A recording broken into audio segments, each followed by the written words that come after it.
ಕಾಂಗ್ರೆಸ್ ಅಭ್ಯರ್ಥಿ ಎಂ ಲಕ್ಷ್ಮಣ್ ಗೆಲುವಿಗೆ ಅಲ್ಲಾನ ಮೊರೆ ಹೋಗಲಾಗಿದೆ. ಅಲ್ಲಾನ ಮೊರೆ ಹೋಗಿದ್ದಾರೆ ಮುಸ್ಲಿಂ ಮುಖಂಡರುಗಳು.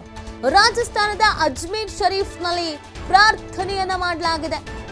ಮೈಸೂರಿನಿಂದ ರಾಜಸ್ಥಾನಕ್ಕೆ ತೆರಳಿ ವಿಶೇಷವಾದಂತ ಪ್ರಾರ್ಥನೆಯನ್ನ ಸಲ್ಲಿಸ್ತಾ ಇದ್ದಾರೆ ಮುಸ್ಲಿಂ ಮುಖಂಡರುಗಳು. 5ಕ್ಕೂ ಹೆಚ್ಚು ಮುಸ್ಲಿಂ ಮುಖಂಡರು ಮಹಿಳೆಯರ ಪ್ರಾರ್ಥನೆಯನ್ನ ಮಾಡಿದ್ದಾರೆ. ಲಕ್ಷ್ಮಣ್ ಗೆದ್ರೆ ಒಳ್ಳೆಯ ಅಭಿವೃದ್ಧಿ ಆಗುತ್ತೆ ಅಂತ ಹೇಳ್ತಾ ಇದ್ದಾರೆ.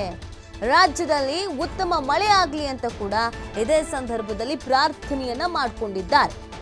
ಮೈಸೂರು ಕೊಡಗು ಕಾಂಗ್ರೆಸ್ ಅಭ್ಯರ್ಥಿ ಆಗಿದ್ದಾರೆ ಲಕ್ಷ್ಮಣ್. ಅವರು ಗೆಲ್ಲಬೇಕು, ಗೆಲ್ತಾರೆ, ಅವ್ರು ಗೆದ್ರೆ ಒಂದು ಅಭಿವೃದ್ಧಿ ಕೆಲಸಗಳ ಆಗತ್ತೆ ಅನ್ನುವಂಥ ನಿಟ್ಟಿನಲ್ಲಿ ಇದೀಗ ದೇವರ ಮೊರೆ ಹೋಗಲಾಗಿದೆ. ಮುಸ್ಲಿಂ ಮುಖಂಡರುಗಳು ದೇವರ ಮೊರೆ ಹೋಗಿ ಪ್ರಾರ್ಥನೆಯನ್ನ ಸಲ್ಲಿಸಿದ್ದಾರೆ. ಲಕ್ಷ್ಮಣ್ ಅವ್ರು ಗೆಲ್ಲಬೇಕು, ಅವ್ರು ಗೆಲ್ಲೋದ್ರಿಂದ ಒಂದಷ್ಟು ಅಭಿವೃದ್ಧಿ ಕೆಲಸ ಕಾರ್ಯಗಳ ಆಗತ್ತೆ ಅಂತ ಹೇಳ್ತಾ ಇದ್ದಾರೆ. ಮತ್ತು ಮಳೆ ಇಲ್ಲ ಅಲ್ಲ, ಮಳೆ ಕೂಡ ಆಗಬೇಕು ರಾಜ್ಯದಲ್ಲಿ ಅಂತ ದೇವರ ಮೊರೆ ಹೋಗಿ ಪ್ರಾರ್ಥನೆಯನ್ನ ಸಲ್ಲಿಸಿದ್ದಾರೆ. ರಾಜಸ್ಥಾನದ ಅಜ್ಮೀರ್ ಶರೀಫ್ನಲ್ಲಿ ಪ್ರಾರ್ಥನೆಯನ್ನ ಸಲ್ಲಿಸಲಾಗಿದೆ.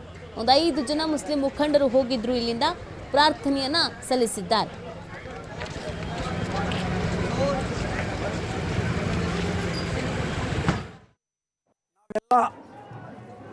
ಅಜ್ಮೀರ್ ಶರೀಫ್ ಏನು ರಾಜಸ್ಥಾನಲ್ಲಿದೆ, ಮೈಸೂರಿನಿಂದ ಸುಮಾರು 2500-3000 ಕಿಲೋಮೀಟರ್ ಆಗುತ್ತೆ. ಇಲ್ಲಿ ಬಂದು ನಮ್ಮ ಇಂಡಿಯಾಗೆ ನಮ್ಮ ಖಾಜಾ ಗರೀಬುನ್ ನವಾಜ್ ತುಂಬ ದೊಡ್ಡ ಅವರು ಶ್ರದ್ಧೆ ಇದೆ. ಅದರಿಂದ ನಾವು ಬಂದು ಇಲ್ಲಿ ನಮ್ಮ ಮೈಸೂರಿನ ಎಂ ಲಕ್ಷ್ಮಣ್ ಸಾಹೇಬರು ಏನು MP ಕ್ಯಾಂಡಿಡೇಟ್ ಆಗಿದ್ದಾರೆ, ಅವರು ಗೆಲುವಿಗೋಸ್ಕರ ನಮ್ಮ ದೇವರಲ್ಲಿ ನಾವು ಪ್ರಾರ್ಥನೆ ಮಾಡ್ತೇವೆ. ಹಾಗೂ ಇವರು ಗೆದ್ದು ನಮ್ಮ ಮೈಸೂರಿಗೆ ಒಳ್ಳೆಯದಾಗಲಿ ಅಂತ, ಮಳೆ ನೀರು ಎಲ್ಲ ಏನೇನು ತೊಂದರೆ ಇದೆ ಅದು ಒಳ್ಳೆಯದಾಗಲಿ, ಲಕ್ಷ್ಮಣ್ ಸಾಹೇಬರು ಗೆದ್ದಿದ್ರೆ ನಮಗೆ ಮೈಸೂರಿಗೆ ಒಳ್ಳೇದು ಮಾಡಲಿ ಅಂತ ನಾವು ನಮ್ಮ ಖಾಜಾ ಗರೀಬುನ್ ನವಾಜ್ ಹತ್ರ ಕೇಳಕ್ಕೆ ಬಂದಿದ್ದೀವಿ. ಇದು ನಮ್ಮ ಎಲ್ಲ ಮೈಸೂರಿಂದ ಸುಮಾರು ಒಂದು 55-60 ಜನ ಬಂದಿದ್ದೀವಿ.